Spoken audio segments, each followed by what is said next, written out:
What's good, everyone? It's me, Jay. I'm back with another video, and today we're doing a review for The Batman. The Batman was released in 2022, written and directed by Matt Reeves, and is the 8th movie in the Batman live action series of movies. Now, before we get into the nitty-gritty of this, you know you're supposed to subscribe to the channel, hit the thumbs up, and press the notification bell so you can get notified every time I drop a video. And if you haven't already, make sure you're following me on all social medias at JiCanWin on Twitter, Instagram, TikTok, and wherever social media exists. Alright, let's get to the cast of the Batman then. One of the things I love about Robert Pattinson's Batman in this movie is, I'm calling him Batman, but he's really Vengeance in this movie. I love the persona that he is. Like, he is not Batman yet, he is Vengeance. He has gone from being a kid who had trauma to being Bruce Wayne, who is like estranged from life, who that then manipulated and evolved through training into Vengeance. And this is the story of Vengeance kind of becoming the Batman. I love the journey that Robert Pattinson takes us on in this movie. Like, that arc, I love it. Robert Pattinson goes super hard as this version of the Batman. All right, now just before I spoil something, there's gonna be spoilers. The movie's been out way too long. Spoilers, spoilers, spoilers, spoilers. All right, so we got Zoe Kravitz. Now, I love Zoe Kravitz and I really like her Selena Kyle. I just kind of wish, like, I like the story arc that she's on and what she's doing through the movie. I wish there was more of her, but without there being more of her. I know it is a weird position to be in. Like, I like what she does. She's very, very good. I just think there was more that could have been done with the character. But at the same time, I feel like if you started doing that, it changes the movie drastically. And now we're in a position where I don't want to be in. So she was legit in the movie, and I want to see her as Catwoman more. Now we got Jeffrey Wright, James Gordon. Now, this is the partner that Batman's got, but doesn't deserve, innit? Because Jeffrey Wright's James Gordon is like one of the greatest interpretations of the character ever. And I got to do an interview with him that you can check out here. Yeah, but I love his back and forth with Batman in this movie. I love getting a deeper dive into that relationship as opposed to the Batman-Alfred relationship. And I feel like Jeffrey Wright is a great partner for this detective-y style Batman that we've got. So I love that. One of the things I hope we get from Jim Gordon in the next movie is just more exploration into his family life. It's something that's always gets alluded to, but we never get a deep dive into it. I want to get into Barbara and James Gordon Jr. Definitely, I feel like we need that. Colin Farrell's the Penguin. Like, I love Oz in this movie. Colin Farrell's transformation into the Penguin is so good. Like, all of the cast is amazing in this movie, but I think Colin Farrell for me is just a standout in terms of like bringing the Penguin to life without taking it into this comic booky type thing. Do you know what I'm saying? He is a legit gangster, and I cannot wait for the HBO Penguin series. You better watch it. You know my reputation. I cannot wait. Need that. Now, Paul Dano's a real interesting character for me because, like, I love him in all of these movies. If you haven't seen him in Prisoners, please check this man out. He is a savage when it comes to acting. Now, one of the things that I really like about his character is I love his relationship to Batman in the movie. In his world, him and Batman are the partners as opposed to Batman and Jim being partners, and I love that because I think together, Batman, or let's just say Vengeance at this point, can't get to being Batman without clocking the level that is Riddler. Riddler gives him the riddle that makes him understand that vengeance is not the way. Do you know what I'm saying? And I love that he gets that from the Riddler in this movie. When you look at the Riddler in comic books, he's just that character that is hard to translate into film, but I just love what Matt Reeves and Paul Dano done with him. All the inspiration from the Zodiac Killer. We've been over that in other movies, but I just love it. I love it. It is so legit, and when I watch the movie, I just fall in love with the Riddler character more and more and more. He just wanted some pumpkin pie, fam. It's mad. Now, ladies and gentlemen, something I want to talk about. We don't usually do giveaways on the channel, but I do have the Ultra 4K Blu-ray Steelbook edition of the Batman, and I'm giving it away to a subscriber of the channel. Now, if you want this Steelbook, all you have to do is 1, subscribe to this YouTube channel and leave a comment on this video. Then go over to Twitter, follow me there, and leave the same comment under this tweet. Boy, you're a real sweetheart. If you do that, you'll be in a chance for winning this Steelbook. I'm telling you, it's one of them things that you want in your collection, and I'm willing to give it to you for free. So, do them things there. Alright, so let's talk about some things I love about the movie. Now, I've got to start with a voiceover, because the voiceover is just everything to me. 2 years of nights have turned me into a nocturnal animal.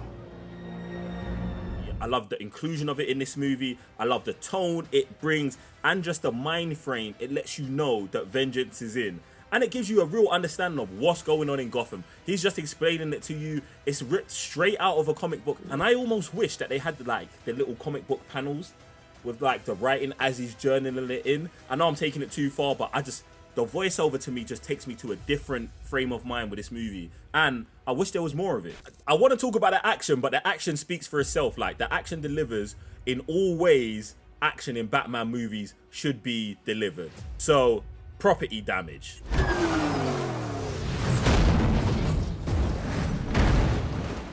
Fights in clubs. Batman gliding.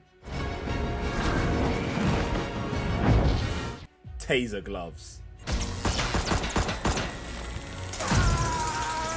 And my favourite, making an entrance like a boss.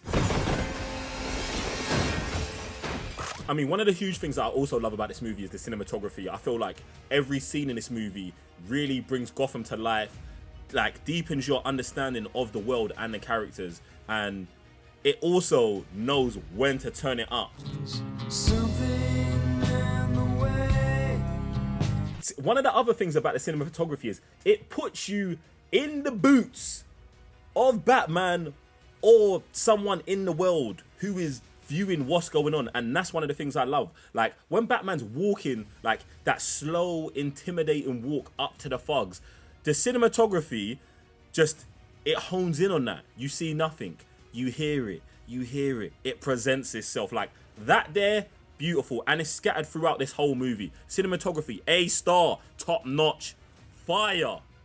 We're actually just gonna skip music because it's a 10 out of 10. You should already have the original soundtrack to this, and if you don't, I don't know how many times I'm gonna tell you there's something wrong with you. There's probably something wrong with you. Go get the soundtrack, but you can only listen to it at specific times. The gym's a good one.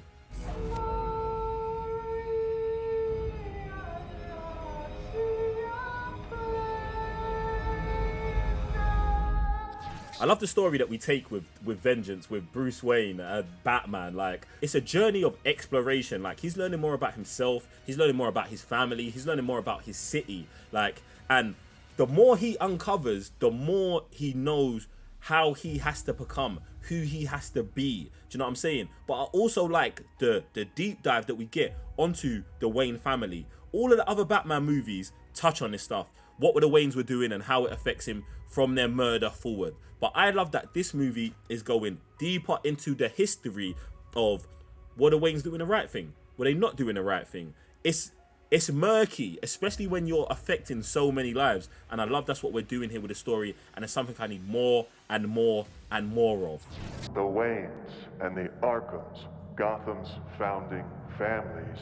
Now, this one to me is even interesting. It's because the message at the end of this movie that I thought was a real legit and sick take from Matt Reeves. It's like, I never really look at Batman as a hopeful character, but I think what they do through this movie is not change him, but they change certain people's perspectives of him through the movie, and the perspective that he needs to get changed is the perspective that gets changed, and that is the public.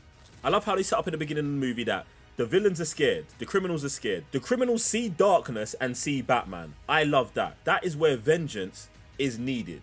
But in the eyes of the civilians, vengeance isn't needed there, hope's needed there. And by the end of this movie, we take that journey and we put Batman in a position where he can be vengeance in the eyes of some, but needs to be hope in the eyes of the majority and the people and the city he is trying to look after. I love it.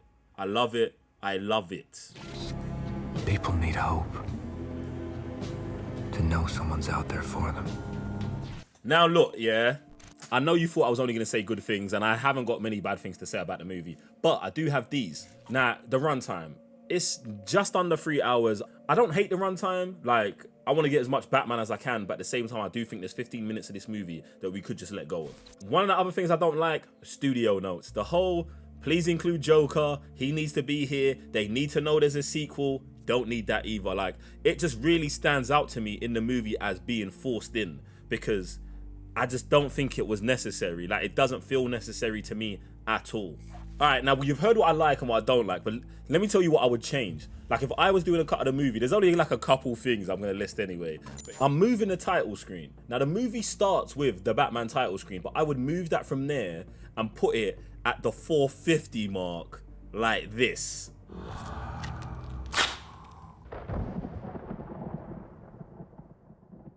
See, now I know Matt Reeves was probably like, I don't want to interrupt my movie, but it interrupts the movie by not being there. Like it should just be like, it just feels better to me. And every time I watch the first 5 minutes, like it irks me. But yeah, I'd move that. And then the last 10, like legitly, the last 10 minutes of the movie, I would chop off. I think from like the 2-hour 40 mark, I would chop and not have anything with the Joker reveal, just tying up all of these threads. I don't think it's something that's needed. I think the message at the top of the stadium, yup, bam, there's hope. That's where he needs to, that's where the Batman movie ends. I think everything after that is just studio notes, and we need to tie up these threads, which I don't think you have to do. Movies start from any random point in time and end there. So I don't think they have to be fully have a bow on them. Don't like that. I chopped the last 10 minutes off. Now this one's kind of interesting because like I said, I love Selena Kyle and I love Zoe Kravitz in this movie, but I would not have her in the sequel, but I would have her in the third movie to close out the trilogy. So I do want more of her, and I would put that in like the Penguin series, or if she could get her own spin-off series or something like that, I think that would be fire. But yeah, I'd have her in a trilogy in the third movie, but I wouldn't have her in a second.